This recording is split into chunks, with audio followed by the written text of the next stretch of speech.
A recent conversation point with Riot Games is the topic of jungle diversity. Riot is looking for ways to try and widen the pool of the jungling champions that are currently considered in the meta by enlisting several changes. They recently looked to expand the jungle roster by adding in new smites within League of Legends, one for gankers, one for farmers, one for duelists in the jungle, and the others for invading, as well as overall nerfing the level of the jungle so that everyone had a bit of sustain issues in an attempt to nerf the early level aggression that was coming out of the jungle from early gankers such as Pantheon, Lee Sin, Wukong, Jarvan, Elise, Evelynn, and Kha'Zix. I don't know if I listed them twice or not. Rengar is another one of the champions that we can consider in the conversation. But despite all of their efforts, the jungle champion pool has not changed at all as far as competitive play goes. It has still remained centered around these bruiser champions that start off by building a little bit of damage and then transitioning into a full tank build and then being used for the utility in the mid to late game. Why is that?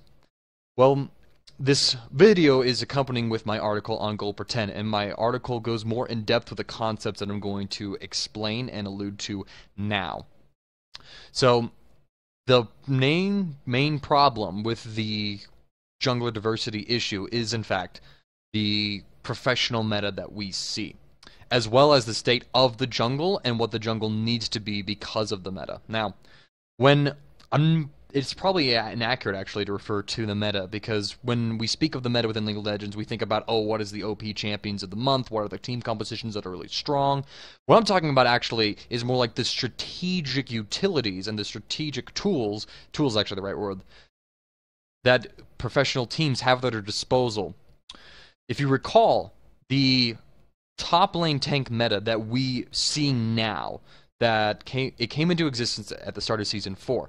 At the start of Season 4, we saw the development of the 4v0 meta, where teams would bisect the map based on the middle lane, with one side taking the top half of the jungle, so the enemy's buff and one of their own buffs, while the other side took the bottom half with their buff and the enemy's other buff. And then the teams would have their bottom lane, the jungler on the top lane, go to the tower, fast push them down, usually take an inner tower before recalling, and then go into a standard lane. Now, this occurred because of the trinket changes causing delayed invades to be really strong, so teams wanted to avoid that, and then they just used the advantage of global gold, global XP from towers. Riot nerfed that aspect, buff dragon rewards to get teams to focus on that more, and we saw the end of that meta, thank God.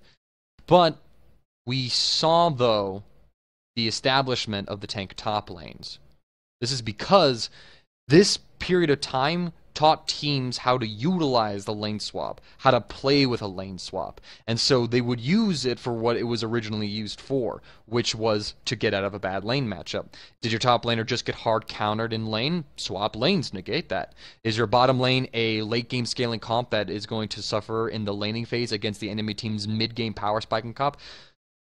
Then swap lanes and get that ADC solo farm and solo lane experience and bypass that bad laning phase in order to transition without any interference from the enemy team into a smooth late game. We've seen this several times, and this is still employed in today's competitive play. With that being an option, dueling top laners have gone out of existence. If you recall in Season 3, we actually saw that it was the tank in the jungle and a carry in the top laner, or vice versa, being used. Top laners such as Elise when she was originally played top, Kennen, Vladimir, all these other champions who focused on dueling or split pushing were employed in the top lane, while tanks like Volibear, Nautilus on occasion, Sejuani on occasion, Trundle on occasion, Zac was a big one, Nasus was a big one as well. Those were ran in the jungle because the jungle gave enough rewards at the time in order to support a tank doing the job. And the lane swap meta did not exist. With the invention of the lane swap, though, you can't pick these traditional carry top laners who are melee-based, who want to grab a combat summoner spell and outpressure the enemy opponent to either force them out of lane or get kills and snowball the advantage into items. Champions like Fiora, Tryndamere, Riven, these champions are all but gone from top lane in the competitive scene now, because if you pick one of those champions, all the enemy team has to do is put them in a 2v1 situation. They will not be able to get any CS because those champions are traditionally melee, and they'll get zoned from the creeps. They'll get harassed if they get close enough, and they will do nothing. Because they, for their purpose, which is to do damage, they require items, not necessarily levels. Monte Cristo explained this aspect of the entire meta structure. And so he described why the tanks moved into the top lane, because someone on the team needs to absorb damage, and tanks can survive in the top lane. Monte Cristo was only focusing on just explaining the basic meta, why the tank is top, in episode 34 of Summoning Insight. He didn't discuss the further intricacies of it because that wasn't the topic at hand. With the lane swaps being in effect, these tanks are the only thing, along with utility mages I might add, that can be run in top lane, because they don't need a combat summoner spell, because they're not looking to necessarily get kills in lane. They just want farm and levels so that they can have items to soak up damage. A tank will always be able to soak up damage. The effectiveness of which they can do that will be affected by what their levels are and how much items they have, but whenever you have to hit the enemy tank, instead of their carries, the tank will do its job. Utility mages will also be able to still provide to the team even if behind. A Lulu ultimate is still a great ultimate. Her shield will still block damage. Lissandra will still be able to apply CC to the enemy team. Again, these champions can play from behind, something that these damage-focused top laners, that, as I listed before, cannot do. So, furthermore, it is suboptimal to run a tank within the jungle today. Tanks currently lack clearing speed, and because they lack clearing speed, they lack a lot of sustain, more so than the bruiser counterparts. The faster you kill the jungle camp, the less damage it will be able to deal to you. Sure, a tank can soak up some of that damage, but their clearing speed, more often than not, is so slow that they can't soak up enough damage. An Nautilus shield will block one rotation of like say the Krugs' attacks, but if he takes an extra 3 auto attacks from the Krugs where a bruiser wouldn't, then that negates his shield. The number is sketchy. That's not a precise example. Furthermore, tank junglers are vulnerable to invades, which, you can ward for that in a competitive play, but it's still a risk to run. And a tank, because they are lacking items and experience from the jungle, something which Riot purposely has done, they won't be as effective as their top lane counterpart. Why place a tank in the jungle and risk the crucial role, one of the most crucial roles that your team needs in a game, on a position whose successful variance? A top laner will always be able to get close enough to CS to absorb by speed. They'll be able to get some CS with their spells, with their ranged abilities, whatever, and they'll be able to soak up damage. A tank jungler could be completely zoned from his jungle, and a tank jungler can't move around the map as effectively as a bruiser because they take longer to clear, and because they lack health, they can't make as many ganks. Ironically enough, every one of Riot's jungle changes have only helped establish bruisers even more so. The nerf to sustains have leveled everybody else out. Bruisers are able to get through it. Most recent example is the smite charge changes. Riot's hoping to give junglers like a reason to use smite, or the ability, I should say, to use smite on like one of their camps, but still have the objective pressure on Dragon and Baron.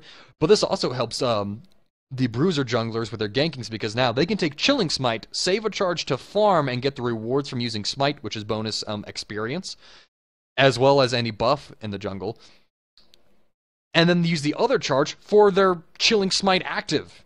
That's another buff to the bruisers in the jungle. With that being the state of the meta as it is, it's almost impossible to say how we can widen the pool of jungle diversity, aside from just introducing more bruiser junglers, such as Rek'Sai. But like changing the types of junglers in jungle, I don't know if we can even do that anymore. It's really tough to say.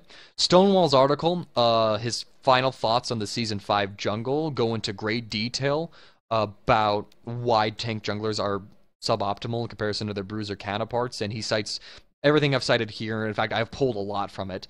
The sustain issues, the clearing issues, the being able to move around the map issues, their delay and power spikes.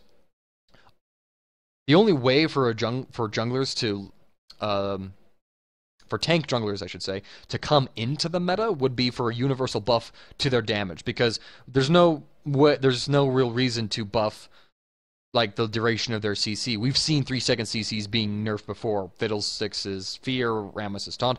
There's no point in increasing the CC duration on the tanks. You can perhaps buff, if you buff their damage to buff their clear speed, then they'll be able to do more damage to champions, unless you do targeted buffs to monster clearing, which then Riot has to go through each individual tank that they want to have as a jungler and buff that aspect about them, which could be perhaps the best way of doing this, just to help get them to move around the jungle as fast as the bruiser counterparts, but still contribute their own unique way, different from bruisers. This will definitely help the solo queue environment, but the issue will remain in competitive play that, okay, we have a tank in the jungle, what are we going to run top? We can't run like a true carry in the top laner, you know, and there are only some utility top laners that deal plenty of damage, such as Lissandra comes to mind, Rumble comes to mind as well. That pool is limited, so, and you don't want to run 2 tanks on the same team, like dedicated to 2 full roles. You can have your support as an off tank, but you don't want your top and your jungle to be a tank, because then you don't have enough damage to come out. Why block down the team or an enemy champion on the team for 6 seconds, but you can't kill them, when you can lock them down for 3 seconds, but get the kills you need and win the team fight from there? So this concludes my thoughts on the issue of jungle diversity. Again, this will be related to my article with goldpretend.com. Please go check that out. Read it all the way through. It goes over everything I've said. And, I want to make this point as well. This is a little fun analogy. This is another Stonewall point. With the junglers, Riot did nerf the overall jungle, but when you globally nerf something, you can't...